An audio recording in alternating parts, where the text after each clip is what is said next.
So there I was, 12-year-old boy sitting at the back of the church. It was a Wednesday night at the British Isles reunion, and it was the 3-hour-long prayer and testimony service. Like any child that was there that evening, I was irritated. I couldn't believe my mother had actually forced me to go.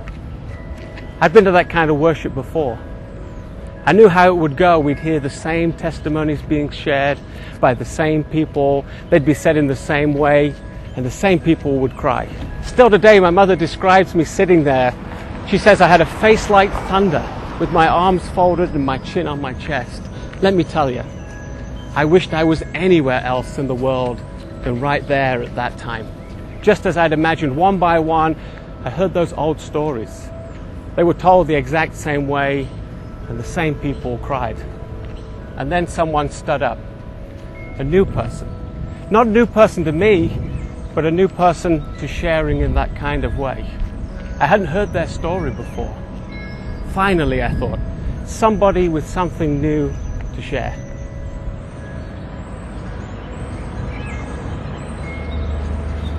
So he starts to tell the story about how he comes home late one night from work.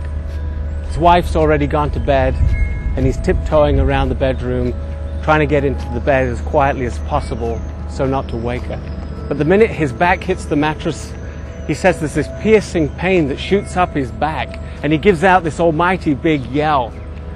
Now with his wife well and truly awake, he lays there still, in pain, in shock, and too scared to move. What do they do next? Do they call a doctor? Do they call for an ambulance? Or do they just sit and wait and rest and see if it all goes away by itself? So they decide to wait it out, but it's getting no better and it's getting no worse. So about midnight, the wife decides she'll go downstairs and make a call. She calls Pastor Edgar. She asks him to come over and offer sacrament of administration to her husband. Pastor Edgar answers the phone and he says, "I will be straight over."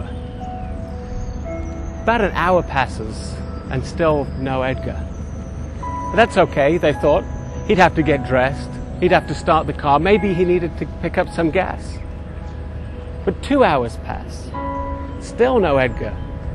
This isn't right. He only lives a few miles away, but it shouldn't take him this long. The husband and the wife decide that Pastor Edgar's forgotten about them. He's probably just gone back to bed. 2:30 in the morning, there's a knock at the front door, and standing there is Pastor Edgar. He simply just apologizes for being late. They go upstairs, he lays on his hands, offers the prayer. He wishes them both rest and peace, and then he leaves.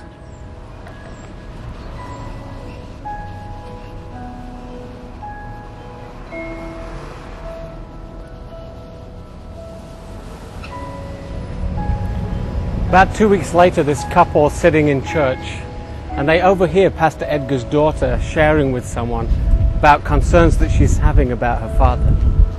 She says, "He started doing strange things." And she gives this example.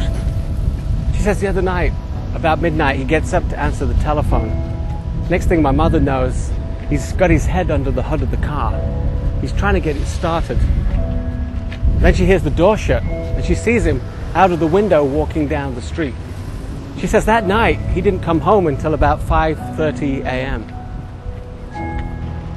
It's at that point that the couple realize Pastor Edgar that evening was late because the 70-something-year-old man walked 5 miles there and 5 miles back again. He walked in the cold, in the wind, and that night in the rain. Why? Because he wanted to respond to the call. He wanted to be there for a brother and sister in need. A member of his congregation, one of his flock, had called and wanted sacramental ministry, and he wanted to go and be present. So I'm sitting at the back of the church. My arms are now no longer folded. My chin is no longer on my chest. I find myself sitting on the edge of the chair. My jaw is on the floor.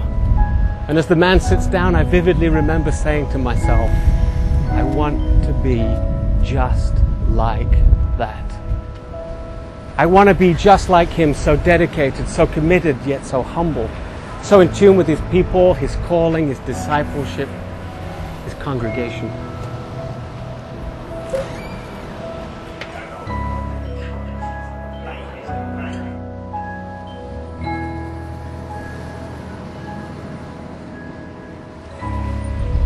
You know, if Pastor Edgar and I were to sit down today and we were to compare our beliefs, or if we were to talk about an interpretation of a particular scripture, or to share with each other our personal worldviews, it would be so different.